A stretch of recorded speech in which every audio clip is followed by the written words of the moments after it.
नमस्कार, मी संकेत Deshpande. Top news Marathi चॅनलमध्ये आपलं स्वागत.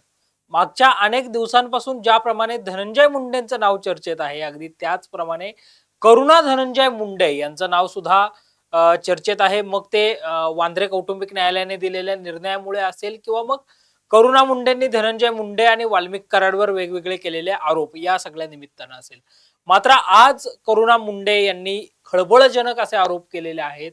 वाल्मिक कराडनं 8 महिन्यांपूर्वी आपल्याला मारहाण केली होती आणि आज वाल्मिक कराड हा तुरुंगामध्ये सडतोय. 2 पैशांची किंमत नसलेला गुंड म्हणजे वाल्मिक कराड.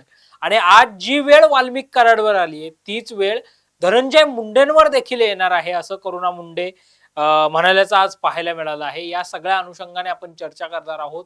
या चर्चेत माझ्यासोबत आहे माझी सहकारी समृद्धी जाधव. समृद्धी, करुणा मुंडेंची आजची पत्रकार परिषद किंवा त्यांची ती सगळी प्रतिक्रिया जर आपण ऐकली तर अनेक खळबळजनक दावे करुणा मुंडेंनी आज केल्याचं पाहायला मिळतंय. अगदी ती मारहाण जी अमानुष पद्धतीने झाली होती, वाल्मिक कराडने धनंजय मुंडेंच्या समोर किंवा त्यांच्या सांगण्यावरून केली असं त्या म्हटल्या. सोबतच धनंजय मुंडे लवकरच तुरुंगात जातील असं देखील करुणा मुंडे म्हणाल्याचं पाहायला मिळालंय.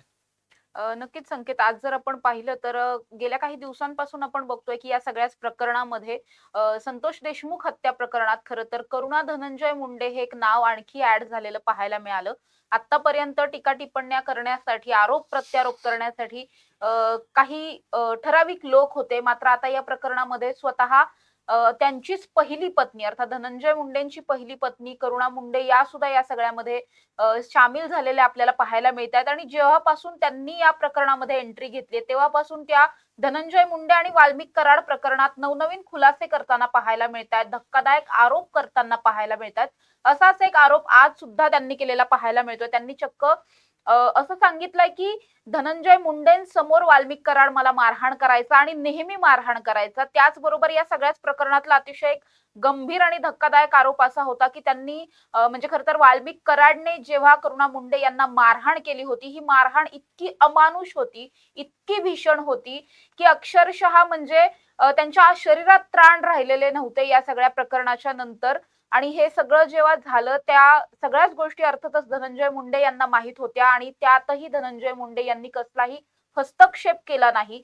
त्यांनी हे सगळं जे आधी घडलेलं एक प्रकरण होतं, जे जिल्हाधिकारी कार्यालयात घडलं होतं, त्याला सुद्धा पुन्हा एकदा उजाळा दिलेला पाहायला मिळतोय की जिल्हाधिकारी कार्यालयामध्ये अगदी सगळ्या अधिकाऱ्यांच्या समोर धनंजय मुंडे असताना सुद्धा वाल्मिक कराडने मला इतक्या लोकांमध्ये मारहाण केली होती. त्या ठिकाणी सीसीटीव्ही सुद्धा होते. मात्र धनंजय मुंडे यांनी अर्थातच आपल्या पदाचा वापर करत ते सीसीटीव्ही फुटेजेस मला मिळू दिले नाहीत. त्या सगळ्या प्रकरणावरती गुन्हा सुद्धा दाखल करण्यात आला होता, मात्र पुरावेच मिळाले नाहीत. म्हणजे जे सीसीटीव्ही फुटेज होतं ते सीसीटीव्ही फुटेज गायब करण्यात आलं. त्या फुटेजची मागणी त्या गेल्या अनेक दिवसांपासून करतात. खरं तर या सगळ्याच प्रकरणामधल्या 2 ते 3 केसेस त्यांच्या पेंडिंग आहेत. या सगळ्याच केसेसवरती त्यांनी महिला आयोगाकडे दाद मागितली आहे.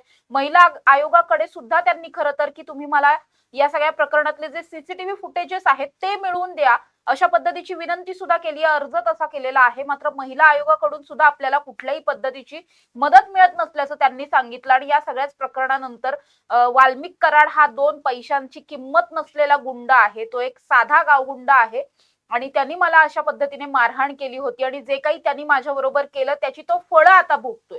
8 महिन्यांपूर्वी त्यांनी मला मारहाण केली आणि 8च महिन्यात जसं सगळेजण म्हणतात की हे सगळे राजकारणी कुठेतरी न्याय करत नाहीयेत. कारण ज्या धनंजय मुंडेंचा राजीनामा घेणं किंवा त्यांनी देणं अपेक्षित आहे, तशा पद्धतीने काहीही घडताना पाहायला मिळत नाहीये. मात्र जरी हे राजकारणी न्याय करू शकत नसतील तरी सुद्धा देव आहे जो न्याय करतोय आणि 8च महिन्यात या देवाने हा सगळा न्याय केलेला आहे. आणि धनंजय मुंडेंचा हा एकदम कट्टर कार्यकर्ता राईट हँड असलेला वाल्मिक कराड आता स्वतः तुरुंगात सडतोय आणि थोड्याच दिवसांमध्ये धनंजय मुंडेंवर सुद्धा अशाच पद्धतीने तुरुंगात सडण्याची, तुरुंगात जाण्याची वेळ येईल, अशा पद्धतीचं एक त्यांनी वक्तव्य आज केलेलं पाहायला मिळालं. जे वक्तव्य सध्या राजकीय वर्तुळामध्ये मोठ्या चर्चा या सगळ्याच वक्तव्याच्या अवतीभोवती रंगताना दिसतात. समृद्धी, करुणा मुंडेंनी आज केलेले धक्कादायक अशा स्वरूपाचे आरोप अर्थसंकल्पीय अधिवेशनाच्या तोंडावर म्हणजे 3 मार्च पासून खरं तर राज्याचं अर्थसंकल्पीय अधिवेशन सुरू होत आहे. त्यामुळे या सगळ्यामुळे विरोधकांच्या हातामध्ये आयतं कोलीत कुठेतरी धनंजय मुंडेंना खिंडीत गाठण्यासाठी पकडल्याचं पाहायला मिळालं. आणि या सगळ्यामुळं पुन्हा एकदा धनंजय मुंडेंच्या राजीनाम्याची मागणी जोर धरू शकते. नक्कीच धरू शकते संकेत. कारण जर आपण पाहिलं तर आतापर्यंत आपण वाल्मिक कराडावर काय काय आरोप केले याविषयी बोललो. मात्र जर धनंजय मुंडेंवरचे आरोप पाहायला गेलं तर त्यांनी या पद्धतीने सांगितलंय की महिलांवरती कित्येक अत्याचार केलेले आहेत. त्याचबरोबर अनेकांची जमीन हडप केलेली आहे. पुण्यातल्या भागातल्या काही लोकांची, पुण्याच्या आजूबाजूची जमीन सुद्धा यामध्ये हडप केलेली आहे. या सगळ्याच लोकांना जे पीडित आहेत, ज्यांची जमीन धनंजय मुंडे आणि त्यांच्या या सगळ्या गँगने हडप केली, त्या लोकांना घेऊन मी स्वतः खासदार सुप्रिया सुळे यांना भेटले होते. ही सगळी माणसं माझ्या बरोबर आहेत, सगळे पुरावे माझ्याकडे आहेत आणि लवकरच मुख्यमंत्र्यांची वेळ सुद्धा मागितलेली आहे. मुख्यमंत्र्यांना भेटून स्वतः हे सगळेच पुरावे त्या देणार आहेत. म्हणजे काही आर्थिक घोटाळे यामध्ये आहेत, महिलांबरोबर केलेले काही अन्याय अत्याचार या सगळ्यामध्ये आहेत, त्याचबरोबर जमिनींची काही प्रकरणं आहेत. अशा पद्धतीच्या सगळ्याच घटनांमधले पुरावे मी काही दिवसांमध्येच स्वतः मुख्यमंत्र्यांना देणार आहे आणि त्यानंतर तरी धनंजय मुंडेंचा राजीनामा मागितला नक्की जाईल अशी अपेक्षा सुद्धा त्यांनी व्यक्त केलेली पाहायला मिळते. त्यामुळे संकेत, जर या सगळ्या प्रकरणात खरंच तथ्य असेल, अशा पद्धतीच्या गंभीर गुन्ह्यांमधले, आरोपांमधले जर पुरावे त्यांच्याकडे असतील, तर अर्थातच आता केवळ हे एक प्रकरण आहे, संतोष देशमुख हत्या प्रकरण, आणि त्याला जोडून मग परत वाल्मिक कराड आणि वाल्मिक कराडचा संबंध धनंजय मुंडेंशी, त्यामुळे कुठेतरी त्यांचा राजीनामा मागितला जातोय. मात्र हे जर बाकीची सगळी ही जी प्रकरणं पाहिली, ही जर हे सगळे जर पुरावे खरंच त्यांच्याकडे असतील, तर मात्र 100% पुन्हा एकदा खरं तर ही मागणी जोर धरू शकते. कारण आपण जर पाहिलं तर इतक्या गंभीर स्वरूपाचे जर आरोप धनंजय मुंडेंवर असतील, तर अर्थातच म्हणजे हा तोच महाराष्ट्र आहे ज्या महाराष्ट्राने केवळ एका वक्तव्यावरून मोठमोठ्या मंत्र्यांनी राजीनामे दिलेले पाहिलेले आहेत. इतकी नैतिकता सुद्धा राजकारणात काही 2-3 दशकांपूर्वी, अगदी आपण पाहायला गेलं तर 1-1.5-2 दशकांपूर्वीच्या गोष्टी या सगळ्या आहेत. आणि इतकी नैतिकता असलेलं हे महाराष्ट्राचं राजकारण, ज्यामध्ये आता इतके घाणेरड्या पद्धतीचे आरोप असलेले जर नेते असतील, त्यांच्या विरोधातले पुरावे सुद्धा असतील, तर मग का मागू नये राजीनामा आणि का राजीनामा देण्यात येऊ नये, हाच प्रश्न मला पण पडलाय संकेत. समृद्धी, या सगळ्यानंतर जर आपण पाहिलं तर काही राजकीय विश्लेषक किंवा काही अ, या सगळ्यामध्ये एक अशी चर्चा होऊ लागलेली आहे की धनंजय मुंडेंचा राजीनामा जो आहे तो जर घेतला जात नसेल तर आता प्रकृतीच्या कारणास्तव धनंजय मुंडे स्वतः राजीनामा देतील. तुला ही शक्यता कितपत बरोबर वाटते किंवा असं होऊ शकतं? नक्कीच संकेत, आपण कालच खरं तर या प्रकरणावरती चर्चा केली होती. धनंजय मुंडे हे गेल्या आपण काही वर्षांपासूनच खरं तर आपण म्हणू शकतो, जर आपण पाहिलं तर त्यांची प्रकृती सातत्याने ढासळताना आपल्याला पाहायला मिळतेय. अनेकदा ते वेगवेगळ्या आजाराने ग्रासलेले पाहायला मिळालेले आहेत. या आधी सुद्धा 1-2 सर्जऱ्या त्यांच्या झालेल्या आहेत. त्याचबरोबर कोरोनाच्या काळात सुद्धा ते बराच दिवस आजारी होते. त्यानंतर आता पुन्हा त्यांना डोळ्यांची एक सर्जरी करावी लागली. त्यामुळे ऑलरेडी ते खूप दिवसांपासून खरं तर दवाखान्यांच्या फेऱ्या त्यांच्या वाढलेल्या होत्या, त्यांच्यावर उपचार चालू होते. आता जी सर्जरी झाली त्यानंतर त्या सर्जरीमधून कुठेतरी ते रिकव्हर होत असताना बेल्स पाल्सी नावाचा एक आजार त्यांना जडल्याचं त्यांनी कालच जाहीर केलं. या आजारामध्ये त्यांनी असंही म्हटलं की मी केवळ 2 मिनिटांसाठी सुद्धा सलग आणि व्यवस्थितपणे बोलू शकत नाहीये. इतक्या गंभीर पद्धतीचा हा आजार आहे आणि त्यामुळे इथून पुढचे जे काही सार्वजनिक कार्यक्रम आहेत किंवा मग जनता दरबार आहेत, हे सगळेच मी रद्द करत आहे, असं सुद्धा त्यांनी जाहीर केलं. त्यामुळे जर आपण पाहिलं तर हे सगळे जे आजारपण त्यांना लागून राहिलेली आपल्याला पाहायला मिळतात. त्यामुळे नक्कीच या सगळ्याचा परिणाम त्यांच्या स्वतःच्या प्रकृतीवरती होतोय आणि अर्थात जर आरोग्य चांगलं असेल तरच आपण काम करू शकतो. त्यामुळे जर त्यांचं आरोग्यच ठीक नसेल तर ते मंत्री म्हणून, इतक्या मोठ्या खात्याचे मंत्री म्हणून ते काम कसं करू शकतील, हा एक खूप मोठा प्रश्न यामध्ये उपस्थित होतोय. पण जर आपण दुसरीकडे असंही पाहतोय की बेल्स पाल्सी हा जर आजार आपण पाहिला तर या आजाराच्या ट्रीटमेंट्स खूप सोप्या आहेत आणि अगदी सहज सोपा बरा होणारा हा आजार आहे. फार जास्त टेन्शन घेण्यासारखा, काळजी करण्यासारखा किंवा खूप जास्त दिवस रिकव्हर व्हायला लागतात अशा पद्धतीचा आजार नाहीये. फार फार तर 2 महिने लागू शकतात. यापेक्षा जास्त काळ लागूच शकत नाही या सगळ्या आजारातून बरं व्हायला. त्यामुळे मला वाटत नाही की आजारपणाच्या कारणामुळे तरी ते राजीनामा देतील असं वाटत नाही. म्हणजे धनंजय मुंडे हे असे मंत्री आहेत की ज्यांच्यावर इतक्या हाय लेवलचे सगळे आरोप झालेले आहेत. इतके संपूर्ण महाराष्ट्रातून त्यांच्या विरोधात सगळेच लोक आक्रमक होताना पाहायला मिळतात. खूप मोठ्या संख्येने समाज त्यांच्या विरोधात रोष व्यक्त करताना पाहायला मिळतोय आणि इतकं सगळं असताना सुद्धा घोटाळ्यांचे आरोप तर होतच आहेत. म्हणजे एका साईडला घोटाळ्यांचे आरोप आहेत, दुसऱ्या साईडला पत्नीने केलेले काही खासगी वैयक्तिक खरं तर आरोप आहेत. दुसऱ्या साईडला सामाजिक जीवनातले हे वाल्मिक कराड प्रकरण असेल किंवा मग संतोष देशमुख आणि मग खंडाण्यांची प्रकरणं असतील, या सगळ्याच प्रकरणामध्ये होत असलेले आरोप असतील. इतक्या सगळ्या वेगवेगळ्या प्रकारांच्या आरोपांनी घेरलेलं असूनही जर धनंजय मुंडे राजीनामा देत नसतील किंवा त्यांचे पक्षप्रमुख आणि दुसऱ्या बाजूला राज्याचे प्रमुख असलेले मुख्यमंत्री सुद्धा त्यांचा राजीनामा जर मागत नसतील तर या आजारासाठी, जो किरकोळ आजार आहे, 2 महिन्यात बरा होऊ शकतो, त्या आजारासाठी त्यांचा राजीनामा मागितला जाईल किंवा ते स्वतःहून राजीनामा देतील अशी शक्यता मला तरी अजिबात वाटत नाहीये संकेत. पण तुला असं वाटतं का की असं होऊ शकतं? समृद्धी, या सगळ्यामध्ये जर आपण पाहिलं, म्हणजे हा प्रश्न खरं तर उपस्थित होण्यामागचं कारण असं आहे की 3 मार्च पासून राज्याचं अर्थसंकल्पीय अधिवेशन सुरू होतं आणि साधारणतः 10 मार्चच्या आसपास राज्याचा अर्थसंकल्प सादर होईल. अर्थमंत्री म्हणून अजित पवार 11व्यांदा अर्थसंकल्प सादर करतील. असं असताना